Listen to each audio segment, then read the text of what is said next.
Welcome back to Great Day Live.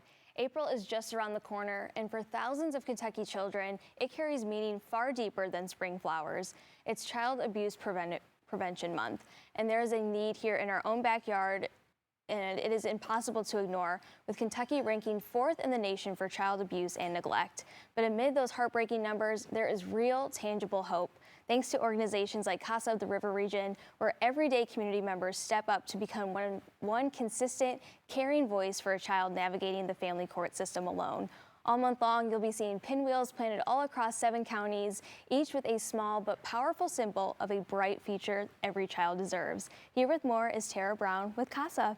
Thanks for joining us. Thanks for having us, Elle. This is a very powerful mission that you guys are on, and we're wearing our blue today Absolutely. to support it because April is going to be a really big month for you guys. It is. So April's a very meaningful month for CASA, both for child abuse prevention and also for volunteer appreciation. You're going to see a lot of blue, like you said. Blue is the national color for child abuse awareness, and pinwheels such as these to represent the hope and bright future that every child deserves. And why are pinwheels the symbol for this? They're fun, they're whimsical, they represent the hope and just the brightness of them, right? Because they reflect the light and the bright future that we hope for all of our children in the Commonwealth to have.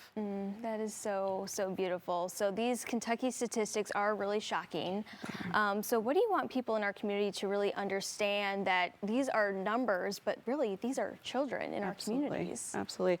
As you said, Kentucky is 4th in the nation for child abuse and neglect. So that means 1 out of every 70 children will experience some sort of child abuse or neglect, and that's nearly double the national average. So those are alarming statistics. They are, and it takes one adult to really change that for a child. So for those who aren't familiar exactly what CASA does, what do you guys do? Okay, so becoming a CASA is one way you can definitely impact these scary statistics, right? So CASA is court-appointed special advocates. We recruit, train, and support community members to become that one consistent, caring advocate for a child navigating the dependency, neglect, and abuse docket.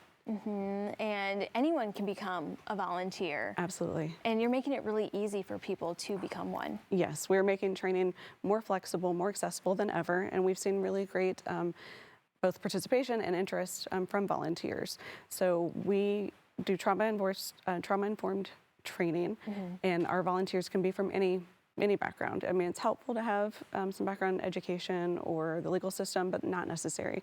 We equip our volunteers to be ready to be that consistent advocate for children. And you have these trainings in person, but now you have them virtually now. So have you seen a very big rise in volunteers because of that? We've had a great response so far this year. We've already had 12 graduate in this first quarter. We have about 15 more, I think, in the pipeline to be trained over the next month or so.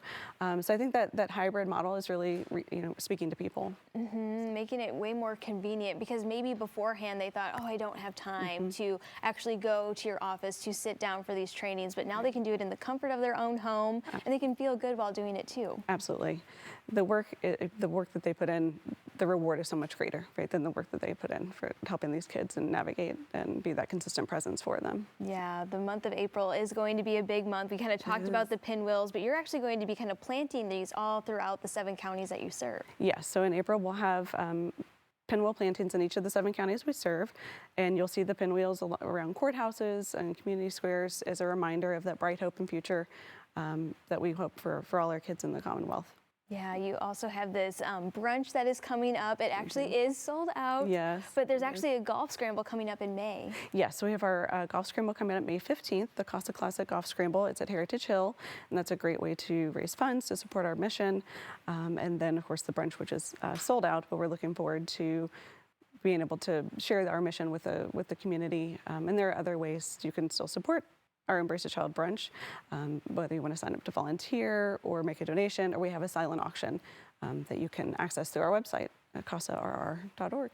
All right. So if people are interested in, getting those tickets for the golf scramble that's coming up, because warmer weather is finally Yes, here, thank goodness. what a better way to get out in the community and spread some good while you're at it too. But maybe they do want to volunteer, learn more, support in other various ways. Is the website the best place to go? Absolutely. Yes, just go to our website. There are opportunities to volunteer, to donate, to learn more about our mission, because the CASA is unique in that way. A lot of organizations rely on volunteers to support their mission, but for us, the CASA volunteers actually implement our mission, and that's what's unique about our program. Even though April is going to be a big month for you guys as far as being an advocate, it's a year-round commitment. So we appreciate you coming on Great Day Live today. Thank you so much for having us on. You are welcome. So again, to learn more, just head over to casariverregion.org.